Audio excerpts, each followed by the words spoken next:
Hi, I'm Rick Ferguson. I'm the classical piano instructor at the Chicago Academy for the Arts. This is my student Adam. We are going to make a video series that chronicles the evolution of a piece that we're working on, which is the F major Ballade by Chopin.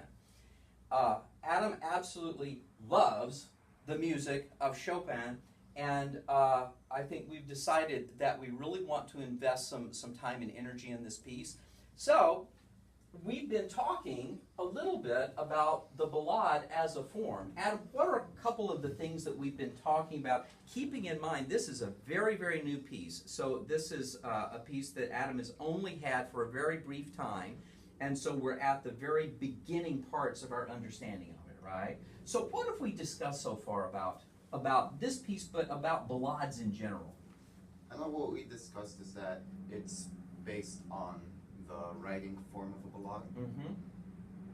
And so, because it's based on a literary form, that's a really interesting idea, I think, that Chopin had to take something that, by its very nature, is based on literature, and then how do we convert that into music, right? How do we sort of take something that is at its roots a non-musical form and sort of translate that into music, right?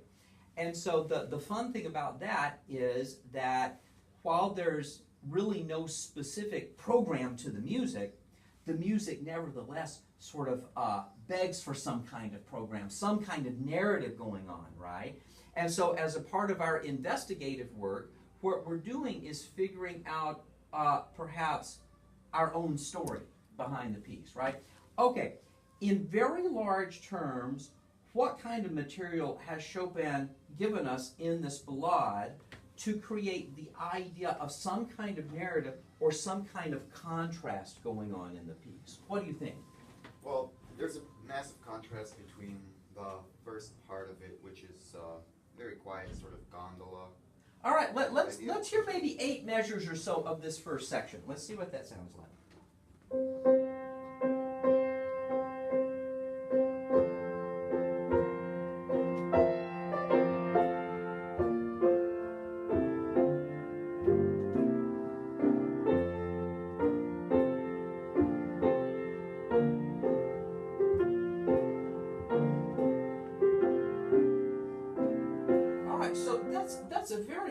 It's a very simple tune, right? It's very lovely and expressive, and I like that you compare it to a gondola song, which was also very popular during Chopin's time. Felix Mendelssohn loved gondola songs, and so there's something that's very sort of gently rocking about the rhythm, right? It's in 6/8, so we're feeling that very gentle movement in 2, and it's almost chorale-like in nature. Right? Okay, so that's a very gentle opening to the piece. However, does it sort of remain and stay true to that one gentle feeling throughout the piece? No. Well, of course not, because we've got to create the idea of contrasting material, right? So, in our B section, how does Chopin approach the idea of creating contrast? Well, approaching the B section, he stays very true to the gondola form, and it's very quiet, and it sort of fades out. That's literally in the right. Measure It's just sort of, yes, it's just dying away. Here, play that measure.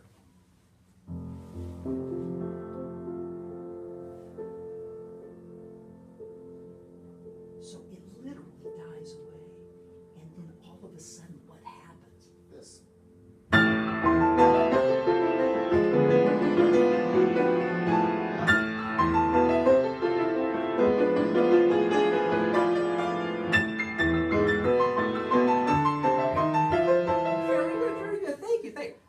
Goodness, that is quite a bit of contrast.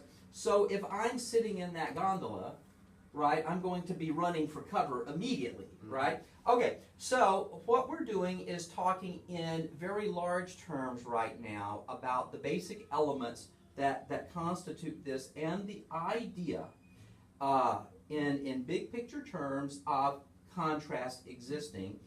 Then we're sort of exploring the piece to see how both ideas, like that A idea, that very gentle melodic cantabile idea, is then developed later on in the piece, and then how the B idea, sort of storm and stress, is also developed, but then eventually how those two ideas are going to come together, right? Right? Which is brilliant. It's absolutely brilliant writing. Okay, so this is our first conversation. This is our first installment, as it were. And the next installment, Adam would have had some more time to work with this, and so we'll be playing a little bit more, and I think talking in more detail. So Adam, thank you very much. No worries. And thank you very much for watching.